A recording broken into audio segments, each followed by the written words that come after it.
want to welcome you to the Ask Jeff YouTube channel. Here's today's question.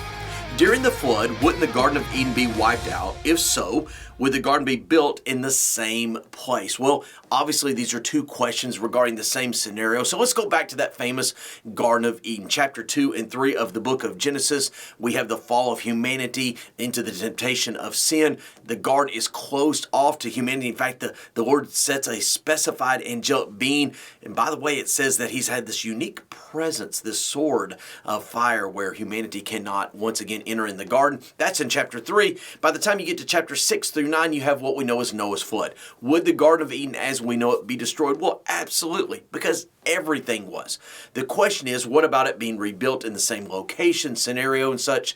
Number one, the Bible makes it clear that humanity will not regain access to the Garden of Eden. Number two, there are many, particularly during what we know as the millennial reign of Christ, and some, when you get to Revelation 21, the new heaven, the new earth, believe that what we know as the Garden of Eden will return one day.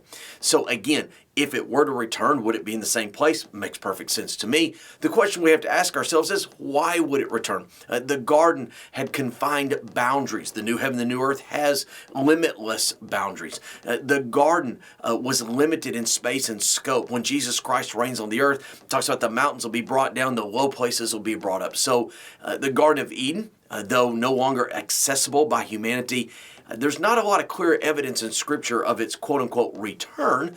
But if by chance the Lord sees fit, then it makes perfect sense to have it in the exact same place, because the Lord mentioned there were 4 rivers that it was between. The Lord was very specific. Great question. You have one? Send it to AskJeff.net. Maybe your question will be tomorrow's.